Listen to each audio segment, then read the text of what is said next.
Сәлем. Ас қорыту жүйесімен ауыратын науқастардың шағымдары қандай? Бүгін соны талқылап өтейік. Жалпы ас қорыту жүйесі бұл адам организміндегі ең маңызды жүйелердің бірі болып табылады. Және де оның ас қорыту жүйесінің анатомиясы және физиологиясы өте қызық. Олар бір-бірімен кезектесе отырып жұмыс жасайды.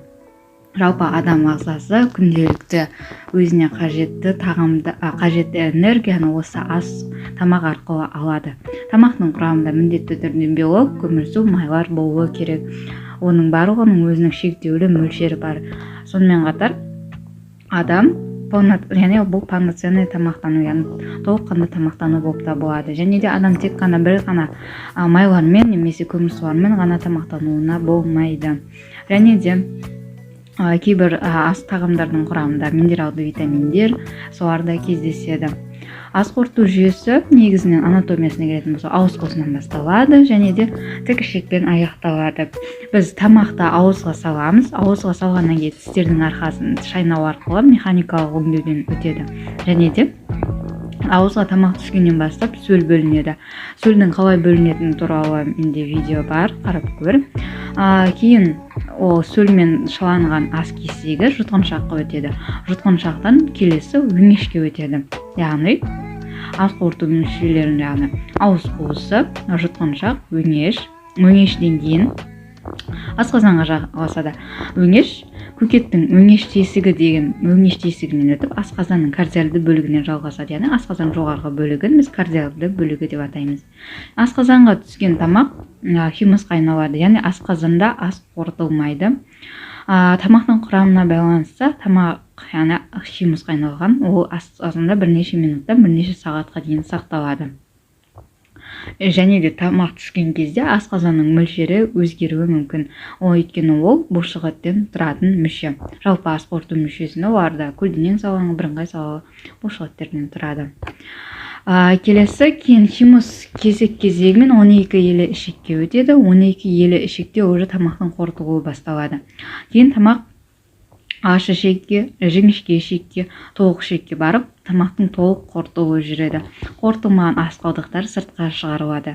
Және де толық ішек, аш ішектердің сыртында қан тамырлары бар. Яғни қорытылған минералды заттардың барлығы сразу, пайдалы заттардың барлығы сразу қанға өтеді. Қаннан бауырға, бауырдан жүрекке, кейін бүкіл организмге таралып кетеді. Мұның механизмі өте қызық. Ал енді бұл ас қорыту жүйесіне қысқаша шолу болатын. Ал енді шағымдарына, негізгі ас қорыту жүйесінің ауыратын шағымдарға келетін болсақ, жалпы ас қорыту жүйесінің ауыратын адамдар Қазақстанда жиі кездеседі. Ол студенттердің арасында да жиі кездеседі, жастардың, үлкендердің арасында да жиі кездеседі. Оның шағымдарын білу керек.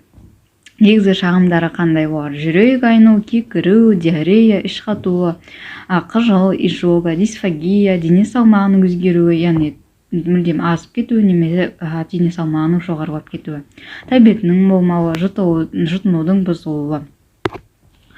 Ас қорыту жүйесінің әртүрлі болғандықтан барлығында жеке-жеке тоқталып өтсек, яғни өңеш ауыратын науқастардың қандай шағымдары бар деген кезде. Яғни сұрастыру арқылы келесі симптомдар анықталады. Дисфагия, өңеш бойының ауырсыну, құсу, өңештен қан кету. Дисфагия бұл өңештің арқылы тамақ өтудің бұзылуы, тамақты қималынан жұтумен тамақты жұта алмау.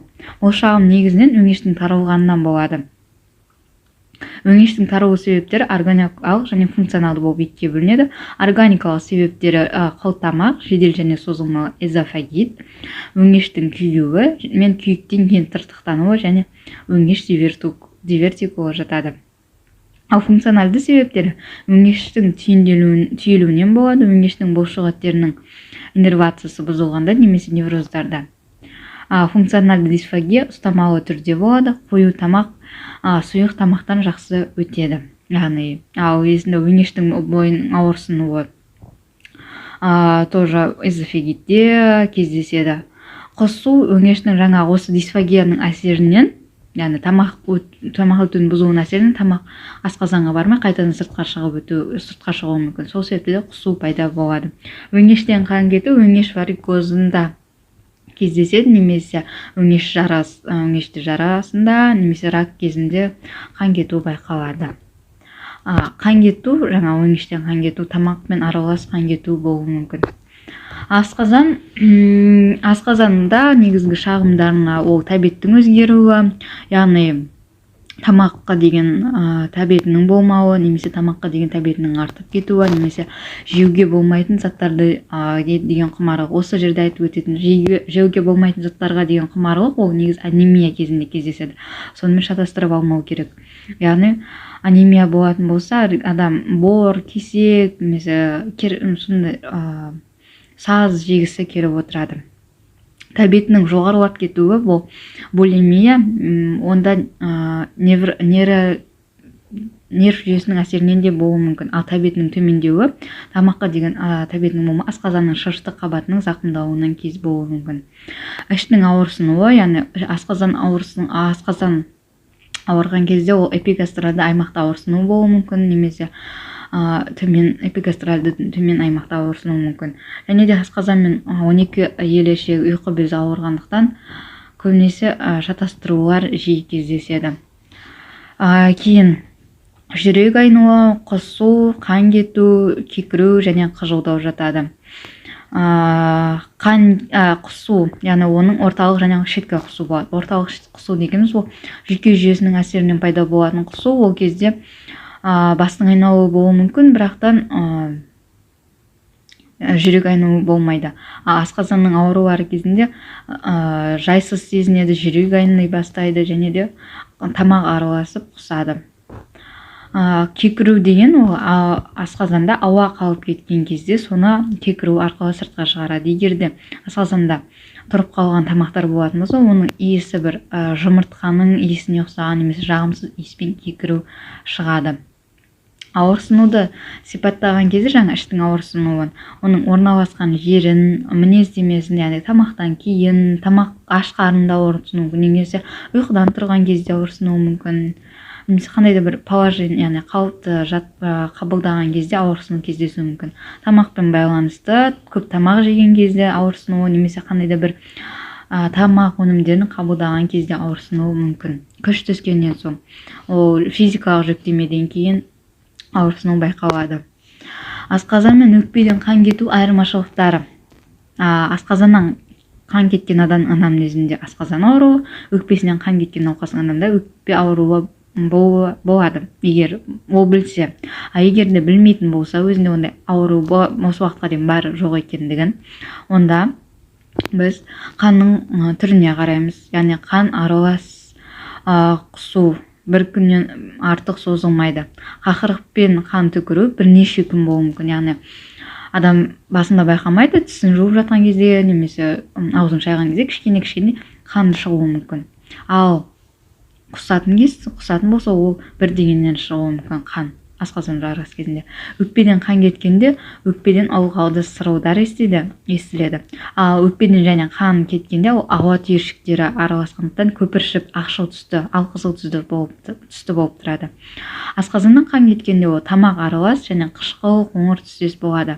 Және де өңештен қан кеткен кезде тоже тамақ аралас болып тұрады. Ал егер де 12 елшектен қан кететін болса, ол уже нәжістің түсі қарайып кетеді. Оны біз мелена дейміз. Мұны қазір ішекті айтқан кезде талқылайтын боламыз тағы да.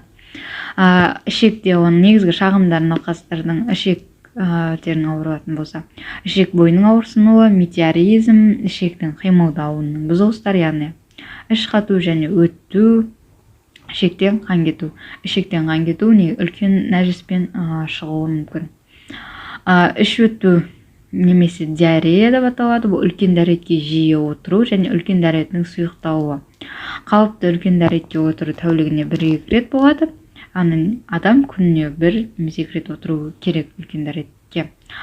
Тәуліктің нәжістің салмағы 100-200 граммнан аспайды. Және де қалыпты жағдайда адамның нәжісі шарик тәрізді емес, наоборот, бүтін колбасообразный, немесе шұжық тәрізді дейді. Бұл тек образына түрде айтатын болсақ. Ал диареяда дәретке отыру жиілігі тәулігіне 2 реттен ауысады. Ал нәжіс салмағы 200 граммнан асып кетеді, немесе 2-ден көп болуы мүмкін. Үшітудің себептері инфекциялар, сальмонеллез, бактериалды дизентерия, лямблез, ішек құрттары. Алиментарлы аллергия, токсикоинфекциялар, көп мөлшерде және тез тамақ ішу, толық шайнамау, диспепсия әсерінен ас қорытудың бұзылуы, ахилия, ферменттердің жетіспеуі, авитаминоздар, дистрофиялар, медикаментозды антибиотиктерден дисбактериоз дамиды. Неврогенді екіншілік дизентерияда, колитте, ішек ісіктерінде кездеседі. Жалпы осы назарларыңызға рахмет. Ішек жаңа ас қорыту жүйесінің шағымдары осындай, негізгі шағымдары.